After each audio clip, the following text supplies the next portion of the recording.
Nos preguntan ¿qué hizo Colón? Seguramente diremos descubrió América en 1492. Pero no fue el primero en llegar cruzando el océano. O cierto, las grandes exploraciones marítimas europeas fueron casi exclusivamente de españoles y portugueses. Miremos este mapa. La ubicación de España y Portugal en la península ibérica, de cara al océano Atlántico y cercana a las costas de África, permitió el desarrollo de una cultura marinera.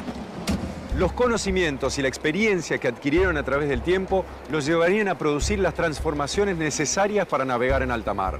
Pero hubo una causa muy importante que impulsó las exploraciones. Ahora veamos este mapa. El Imperio Turco había bloqueado el mar Mediterráneo y los europeos tuvieron que buscar nuevas rutas marítimas. En una abadía europea, un monje trabajaba dibujando los mapas para la edición en la imprenta, inventada hacía muy poco tiempo, de un libro de geografía. Pero una carta sorprendente llegó a sus manos. Era de Américo Vespuccio, un navegante que describía y había dibujado el mapa de una tierra desconocida a la que llamaba Mundus Novus, o Nuevo Mundo. El monje, llamado Waldseemüller, decide imprimir un mapa incluyendo esta nueva tierra. Y en honor al que creía su descubridor, Américo Vespuccio, la llama América. Europa, siglo XV. Rutas marítimas para comerciar, innovaciones científicas de la época, progresos en navegación e instrumentos náuticos. Tenemos que aclarar cómo vivían los pueblos en el siglo XV, y me refiero a que vivían separados, aislados unos de otros. Eran naturales, pero las rutas comerciales que establecieron los europeos occidentales permitieron ir conectando, integrando a estos pueblos. Ahora sí te cuento por qué Constantinopla es una ciudad clave en esta historia. Veámoslo en estos mapas. Constantinopla funcionaba como un puente entre las rutas terrestres que unían para el comercio a Europa con Asia. Además, su puerto era paso obligado en las rutas marítimas entre el Mar Negro y el Mediterráneo. Pero a mediados del siglo XV, en 1453, el Imperio Turco, de religión islámica, enemigo de los reinos cristianos, se apoderó de Constantinopla y bloqueó las rutas comerciales entre Oriente y Occidente. ¿Qué hicieron entonces los comerciantes y navegantes europeos? Ellos tenían cada vez mayor necesidad de mercancías porque el comercio estaba en continuo crecimiento. Entonces, si no podían transitar por Constantinopla, tenían que buscar nuevos caminos. Y esto los impulsó a explorar nuevas rutas que los llevaran hacia Oriente. ¿Pero por qué eran tan importantes para los europeos la sal o las especias? Supongo que no era solo para cocinar. Las usaban para condimentar los alimentos, sí. También para fermentar bebidas caseras y para la medicina. Pero tenían otro fin fundamental: conservar los alimentos. Hoy podríamos conservar su carne muy fácilmente en frigoríficos o heladeras. Pero en aquel entonces, ¿cómo hacían para mantenerla? Salarla o adobarla, condimentarla. La pimienta se producía en la India, la canela y la nuez moscada en Ceilán, el jengibre en China y la más preciada de las especias, el clavo, en las Islas Molucas. Otros productos que alcanzaban altos precios en Europa venían por las mismas rutas: la seda de China, tela de algodón y esmeraldas de la India, rubíes del Tíbet, zafiros de Ceilán y el ruibarbo, muy apreciado en la medicina, de la China. Antes, hablemos de Marco Polo, un viajero que vivió algunas de las aventuras más apasionantes de la historia. En 1271, siglo XIII, Marco Polo, que era hijo de mercaderes, partió de Venecia rumbo al Asia. Lo acompañaban su padre y su tío, que ya habían estado en ese continente para comerciar 5 años antes. Marco Polo y su padre atravesaron el Mediterráneo, el Golfo Pérsico, Persia, el desierto de Gobi y años después de su partida llegaron a la residencia veraniega del emperador mongol Kublai Khan. Los mongoles eran un pueblo nómada que había invadido el imperio chino. En ese viaje, Marco Polo y su padre llegaron hasta antiguas civilizaciones que eran totalmente desconocidas para los europeos: Katai, China, y Zipango, Japón. Marco Polo permaneció en China junto al emperador durante 16 años. Cuando regresó a Europa, contó todo lo que había visto y vivido, pero claro, muy pocos le creían. Ah, entonces escribió el libro sobre su viaje. La del libro es otra historia muy interesante. En 1298, Marco Polo era capitán de una nave veneciana y se enfrentaba en una batalla a los genoveses, pero fue apresado por sus enemigos y enviado a una cárcel en Génova. Allí Marco Polo le contó o le dictó a un compañero de celda la historia de su viaje por Oriente. Y este la publicó a principios del siglo XIV bajo el título El libro de las maravillas del mundo. Esta obra se convirtió en una de las más difundidas durante la Edad Media y luego en uno de los libros de viajes más famosos de todos los tiempos. ¿Y por qué fue tan importante desde su publicación? Entre otras cosas porque contenía las primeras descripciones culturales y geográficas de Oriente, las primeras noticias de civilizaciones totalmente desconocidas y porque sirvió de modelo para trazar los primeros mapas fiables de Asia que se conocieron en Europa. Algo así como un misterio chino, profe, ¿no? Sí, se podría decir que sí. La seda es una de las fibras textiles más antiguas que se conoce y durante unos 30 siglos la obtención de esta tela fue un proceso secreto que guardaban los chinos. La seda fue muy preciada durante mucho tiempo y dio nombre a una antigua ruta terrestre por ser la mercadería que más se transportaba por ese camino. Esta llamada Ruta de la Seda la utilizaban caravanas que viajaban de Oriente hacia Occidente, hasta Siria. Ya hablamos de las rutas terrestres, pero llegó el momento, profe, de internarse en los mares. Cuéntenos, ¿cuáles eran las rutas marítimas de los europeos? Las mercancías que venían de Asia eran desembarcadas en las ciudades y llevadas al interior del continente a través de los ríos. Las ciudades más importantes eran las italianas, como Venecia, Florencia, Génova y Milán, que utilizaban las vías navegables del Mediterráneo.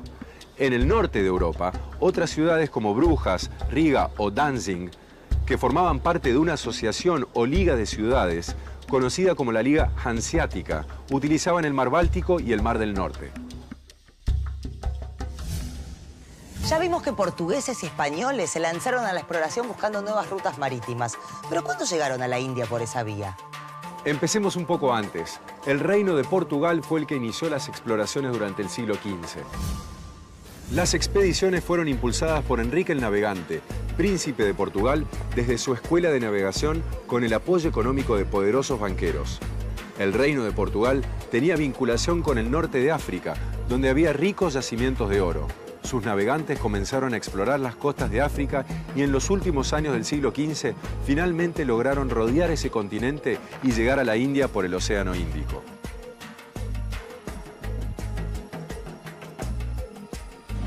Siglos antes que Colón, otros navegantes ya habían cruzado el Atlántico. Los vikingos se habían arriesgado en largas travesías buscando nuevas tierras para habitar o riquezas. Y los polinesios, entre el año 2000 a.C.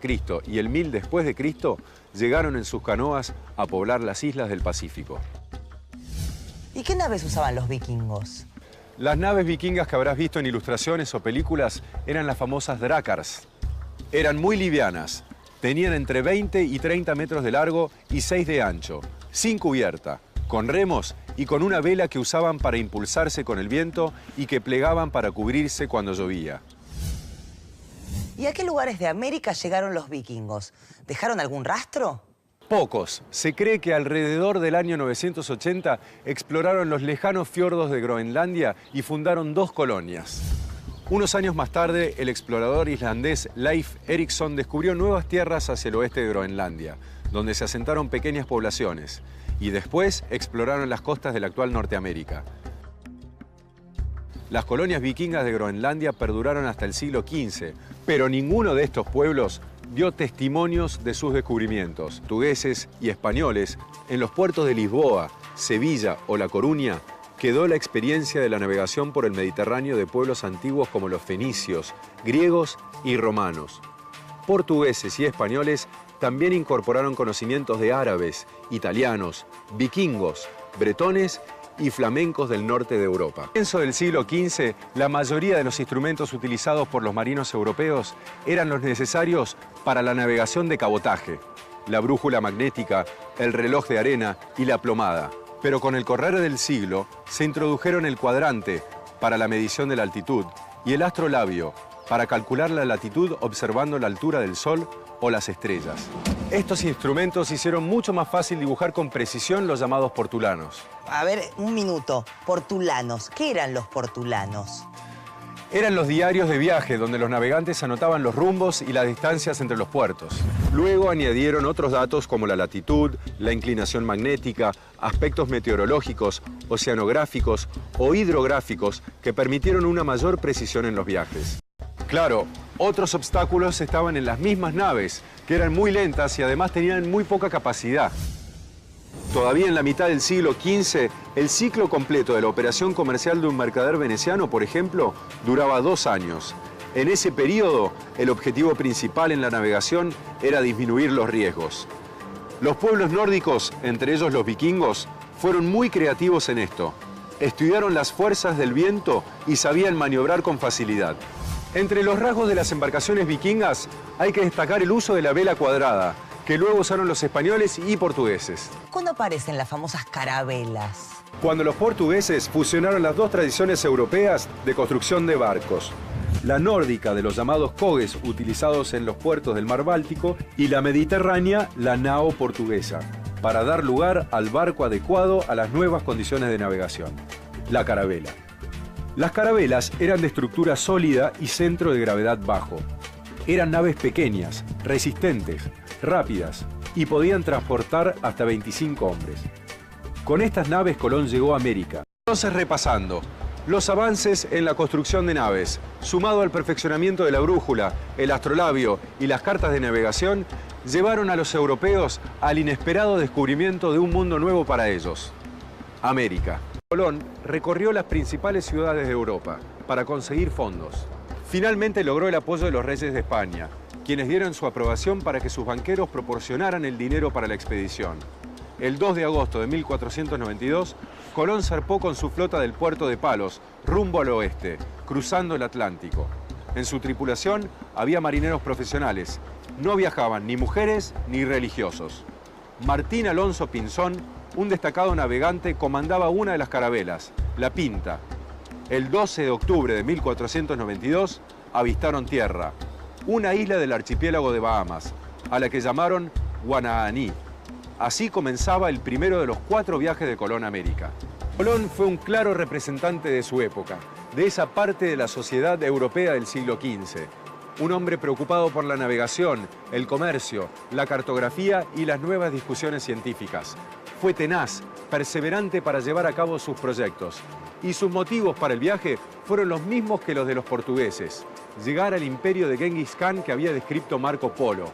Y también a las regiones de donde provenían las especias. Pero en su camino se topó con la tierra que aún no figuraba en los mapas del mundo: América.